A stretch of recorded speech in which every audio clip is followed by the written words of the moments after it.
Hace algunos días, en los grupos de WhatsApp de personas contemporáneas en edad, enviaron una imagen de una telenovela muy antigua con la fantástica Lucía Méndez. Y uno se pone a pensar cómo las telenovelas en cada momento, en cada época, son el reflejo de la sociedad.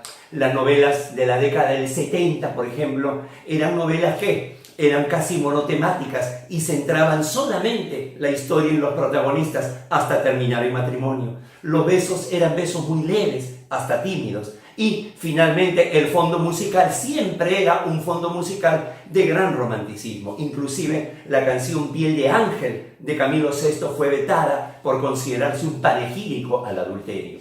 Ya en los últimos años ese paradigma cambió totalmente. Hoy ni por asomo a veces vamos a encontrar una telenovela que se concentre solo en una pareja, sino muestra una serie de situaciones múltiples con diversas alternativas de vínculos sentimentales, casi nunca el matrimonio. Las escenas son escenas muy fuertes donde la intimidad deja de serlo porque se ve absolutamente todo de manera pública. Y la música termina siempre siendo una música intensa, o de violencia o de sensualidad. Todos estos cambios que se han venido dando a nivel de algo, digamos, tan secundario como una telenovela, es el reflejo de los cambios que se hacen en la sociedad en general, pero en la familia en particular. Y de eso hablaremos el día de hoy. Soy Guido Aguilar Grados y esta es la entrega 140 de Tribuna Constitucional. Las familias ensambladas, el caso Reinaldo Scholz Pérez. Antes de comenzar, no olvide suscribirse. Si ya lo hizo, difunda. Empezamos ya. El 30 de noviembre del año 2007, el Tribunal Constitucional expide sentencia en el expediente 9332 del año 2006, el caso Reinaldo Armando Scholz Pérez. En este proceso de amparo, el demandante pretendía que el Centro Naval emita un carnet a su hijastra bajo el título de hija. Señala de que al no hacerlo así se le está vulnerando el derecho a la igualdad. El Centro Naval contesta diciendo de que de ninguna manera puede hacerlo porque no es su hija, tiene un apellido totalmente distinto, Lorena Arana Moscoso. Ante esto, obviamente, las dos primeras instancias fueron vistas por el Poder Judicial, que aquí llama la atención, digamos, la liviandad, la flaqueza con que va a resolver. En el caso del juzgado de primera instancia, declara infundada la demanda, señalando que el Estatuto del Centro Naval, en su artículo 23, no regula a los hijastros. Cuando, al ser un juez constitucional, lo que debió de haber analizado es que si esa normatividad, ese estatuto era de acuerdo a la Constitución y no literalmente su articulado. ¿No? Lo mismo, cuando llega a la sala superior en segunda instancia declara improcedente la demanda, porque tratándose la hijastra de un adolescente, el demandante no era padre, tutor, ni tenía representación, y por lo tanto, al no tener legitimidad para obrar, también declara la improcedencia. Mucho más grave aún, porque está negando el acceso a la justicia para un derecho fundamental, supuestamente vulnerado a una adolescente. Cuando esto llega al Tribunal Constitucional, evidentemente comienza a analizar desde otro punto de vista el asunto y parte acerca del modelo constitucional de la familia. Y entonces acá se advierte algo que también ocurre con otras normas, es decir, la Constitución peruana de 1993 va a encontrar ya en su promulgación normas que estaban vigentes. El Código Penal, por ejemplo, de 1991, el Código Civil de 1984, de tal manera que son normas que se hicieron a la luz de la Constitución de 1979, que establecía definitivamente en otra realidad un modelo de familia distinto, diferente. La Constitución del 79, en su artículo 5, decía, entre otras cosas, el Estado protege el matrimonio y la familia, de tal manera que al matrimonio le daba un protagonismo estelar, inclusive, y a la familia casi como un complemento. Distinto lo señalado en la Constitución de 1993, donde reza en su artículo 4, el Estado protege la familia y promueve el matrimonio, ¿no? aunque utilizando casi las mismas palabras, la diferencia es absolutamente grande. Sin embargo, en este sentido hay que tener en cuenta que no solamente pasa con el fenómeno de la familia. Recordemos la Constitución de 1979, si nosotros reparamos en la fecha, la situación del mundo, no solamente de orientación política, sino también económica, era totalmente distinta a la de los 90. Por ello, además, el Código Civil recoge una serie de instituciones que pronto van a caducar, pronto van a tener fecha de vencimiento. El Código Civil es de 1984 y el mundo, si se quiere, comienza a cambiar a partir de 1985 con la perestroika de Gorbachev, luego la caída del muro de Berlín, la reunificación alemana y el resto de la historia ya es conocido. De tal manera que se advierte acá una suerte de desfase. 3 pies de página muy breve a estas alturas. Primero, toda esta doctrina de poder regular estas familias más allá de lo que establece el Código Civil viene de la doctrina argentina. Es importante esto tenerlo. El derecho peruano, el derecho civil patrimonial, el derecho procesal, toma mucho del derecho argentino, que a su vez, por tener salida al Atlántico, tiene también bastante influencia del derecho europeo.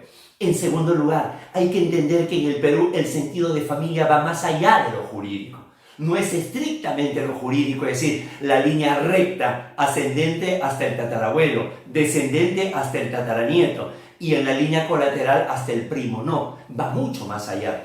La prueba de esto es que solemos hablar aquí en el Perú del primo hermano, que no existe. Para que sea primo hermano tendría que ser hijo del padre con la cuñada, cosa que es primo y hermano al mismo tiempo. Sin embargo, llamamos al que es primo hermano para dar la posibilidad de traer a otro, el primo lejano, en ese sentimiento de querer justamente familiarizar. También muchas personas en la sociedad consideran una familia al vínculo espiritual, el padrino, la madrina, el ahijado, la ahijada. Y por último, el término hijastro, padrastro, suena mal, y es que en realidad el sufijo sí es un sufijo peyorativo, si se quiere, despectivo, pero no es la intención esa. Esto hay que ver que viene de más atrás, de una centuria, cuando se tenía que el único hijo reconocido era el hijo matrimonial, un hijo que era, por cierto, llamado legítimo, y el extramatrimonial era en aquel entonces llamado ilegítimo. Y si alguien iniciaba una relación con una persona que ya tenía un hijo, entonces venía este título tan fuerte de hijastro o hijastra.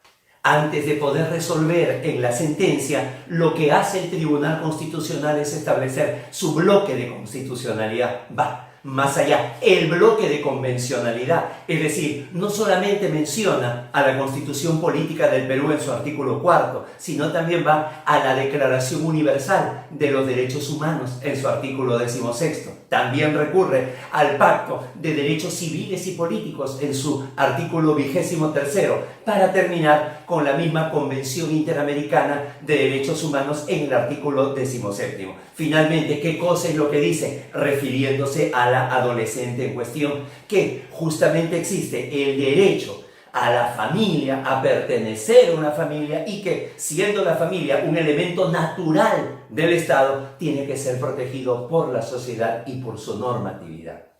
Otro punto, para nosotros el más saltante, es el que establece el tribunal en el fundamento jurídico séptimo de su sentencia, donde lo que va a señalar ahí es que definitivamente el hecho de pertenecer a una familia hace que no se le discrimine, no se le establezcan límites al desarrollo de esa integración que puede tener, claro, bajo determinadas condiciones, por ejemplo, la convivencia, la habitualidad bajo un mismo techo, el tema que de alguna manera estén en una relación permanente, habitual. Esto va a llevar definitivamente a que el tribunal diga que esto es inevitablemente una consecuencia de los cambios sociales. Menciona inclusive el protagonismo que tiene la mujer en el trabajo, en la labor, la migración del campo a la ciudad, que ha hecho que varíe aquella idea de la familia nuclear, que gire siempre alrededor del pater familias, y que ahora esto se hace extensivo. Y por ello menciona la formación de las llamadas familias monopaternales y luego las que son materia de este programa, las llamadas familias, que en algún sector se llaman reconstituidas, en otro sector se llaman familiastras, y que finalmente el término más aceptado es aquel de las llamadas familias ensambladas. Cuando determina el ámbito de las familias ensambladas, tiene cuidado en recordar que el hijastro con el padrastro, hijastra, madrastra, en esta relación lo primero que se establece es un vínculo por afinidad luego del matrimonio. Este vínculo por afinidad es fundamental, es el que se tiene con el cuñado, con el suegro, con la familia del cónyuge. ¿Y por qué digo que es fundamental? Porque, por ejemplo, va a establecer de manera natural un impedimento matrimonial. Y a partir de acá es que comienza la justificación para decir finalmente y declarar fundada la demanda. Y ordena que el centro naval le expida el carnet con el título de hija. Algunas reflexiones finales en torno a esto. La primera, estamos hablando de una creación absolutamente pretoriana. Estamos hablando de una creación jurisprudencial. El Código Civil peruano, hemos dicho, es del año de 1984 y hasta ahora, rumbo ya a sus 40 años, se han formado, generalmente cada lustro, pero sobre todo cada década, comisiones de reforma para hacerle un ayornamiento, para hacerle una oxigenación. Solamente ha quedado en el intento. El Código Civil debe tener por lo menos cerca de 700 artículos que han sido derogados, algunos de manera expresa, otros de manera tácita, otros por la jurisprudencia del Tribunal Constitucional. Y claro, dentro de ello, el libro de familia debe ser el libro que tiene la mayor cantidad de normas conexas, no solamente en el ámbito penal, sino también el Código de los Niños y de los Adolescentes y una serie de desarrollo de instituciones que dan la complejidad de una institución que además de jurídica es una institución social. De tal forma que esta creación pretoriana, el Tribunal Constitucional la justifica por el vacío legal que existe, es decir, por la rapidez con que se han dado los cambios sociales y la lentitud, la inercia que a veces tiene el legislador para poner al día. Sin embargo, nos parece que si se iba a llenar un vacío legal, si se iba a hacer una puesta al día con las nuevas formas de familia, se debió hacer de manera completa. ¿A qué nos referimos? El Código Civil regula dos tipos de familia: la familia concubinal y la familia matrimonial. Lo que dice en esta sentencia, esta jurisprudencia del Tribunal Constitucional, es que además hay las familias monopaternales, las que se dan por la separación, por el divorcio o por la viudez, es ahí donde queda uno de los dos cónyuges a cargo de los hijos. Y entonces la unión de estos, es decir, el viudo con la divorciada, cada uno con sus respectivos hijos, sea en concubinato o en matrimonio, no necesariamente en matrimonio, forman las llamadas familias ensambladas. Sin embargo, hasta acá habrían reguladas 4 formas de familia: la concubinal y matrimonial en el Código Civil, la monopaternal y la ensamblada por la jurisprudencia del Tribunal Constitucional. Para nosotros hay otras 2 formas de familia que no han sido reguladas, que es, por ejemplo, el concubinato impropio.